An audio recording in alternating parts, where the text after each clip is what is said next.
High guys, welcome back to my channel Bhagyabati. আশা করছি তোমরা সকলে খুব ভালো আছো আর আমিও খুব ভালো আছি। তো বন্ধুরা, কি বলবো তোমাদের, এত গরম পড়েছে যে ঘরে থাকাই দায় হয়ে যাচ্ছে। তো সেই জন্য আমি একটু বিকেলের দিকেই ছাদে এলাম। তো ভাবলাম যে এখানে একটু ব্লগ করি আর তোমাদের সাথে একটু শেয়ার করি, মানে এখানে কি কি রয়েছে না রয়েছে তো সেগুলো।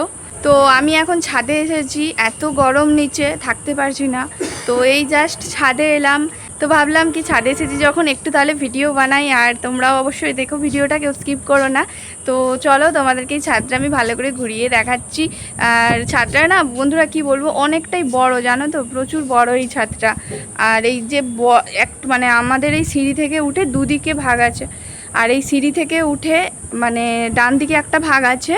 তো আমি হচ্ছে সেই দিকে এসেছি, ডান দিকে। আর বাঁ দিকটা একটু বেশি বড় নয়, ওটা একটু ছোট। আর ডান দিকেরটা বেশ অনেকটা বড়। তো দেখতে পাচ্ছ, এই দেখো কত বড়, দেখো ছাদটা অনেকটাই বেশ বড়।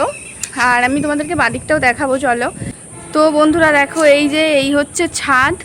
আর এই যে এইখানে আমাদের দড়ি টাঙানো আছে।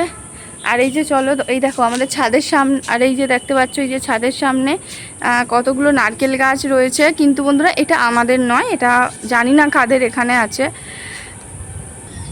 আর একটা আম গাছও আছে, তোমাদেরকে দেখাচ্ছি। দেখো, আমি যখনই বিকেলবেলা ছাদে আসি এই আম গাছটা আমি ডেলি দেখি। এই যে দেখতে পাচ্ছ কত আম হয়েছে, দেখো বন্ধুরা, দেখতে পাচ্ছ প্রচুর আম হয়েছে এই আম গাছটাতে। তো এখানে আমরা 2 বছর হয়ে গেল এসেছি, কিন্তু আমি আগের বছর এখানে দেখেছিলাম যে গাছে কিন্তু আম ছিলই না। মানে হনুমানের প্রচণ্ড উৎপাত হয়, তো সব আম প্রায় খেয়েই ফেলে। আর এই বছরই দেখছি আমগুলো একটু ভালো আছে, অনেকগুলো আম আছে এখনও দেখতে পেয়েছি, মানে হনুমানদের এখনও চোখ পড়েনি। তো চলো, তোমরা তো দেখলে পুরো ছাদটা, এইদিকে ঘুরিয়ে দেখালাম কি আছে না আছে। এবার চলো ওই সাইডটায় যাই, তোমাদেরকে দেখাই। তো চলো এবারে ওই দিকটা দেখাচ্ছি তোমাদেরকে।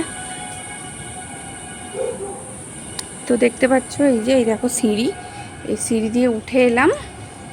আর এই দেখো, এই হচ্ছে এই বাঁ সাইডের এই ছাদটা। এইখানে দেখো একটা জলের কল আছে। যখন আমি ওপরে ছাদে ধরো জামা কাপড় মেলতে এলাম, তখন এখানে এসে বালতিটা একটু ধুয়ে দিই। তো দেখতে পাচ্ছি এখানে যে ম্যানেজার আছে, এখানেও মাঝে মাঝে স্নান করে শীতকালে।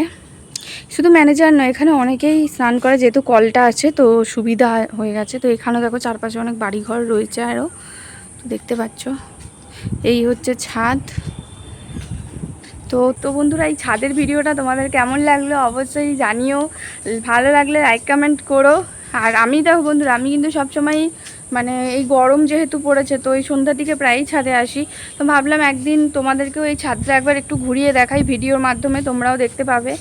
তো দেখলে কি সুন্দর, এখানে কিন্তু বেশ হাওয়াও বয়। আর আমি যখন ছাদে আসি তখন না, এই যে নারকেল গাছগুলো দেখছো তোমরা, এই নারকেল গাছগুলোর কাছাকাছি, মানে এইখানটাতে একটু হাঁটাহাঁটি করি ছাদে এসে প্রায়ই আমি। তো এইখানটা গাছটা বেশি আমি হাঁটি, আর ওই সাইডটা আমি যাই না বাদিকে, কারণ এত হাওয়া দেয় তো নারকেল গাছগুলো যেহেতু আছে, তো সেই জন্য। বন্ধুরা, ভিডিওটা কেমন লাগলো অবশ্যই কিন্তু জানিও। তোমাদের কিন্তু কমেন্টের অপেক্ষা করব, কমেন্টের আশায় থাকবো। অবশ্যই কমেন্ট করো কেমন ভিডিওটা লাগলো, ঠিক আছে? তো এখনকার মতন টাটা, বাই, সবাই খুব ভালো থেকো।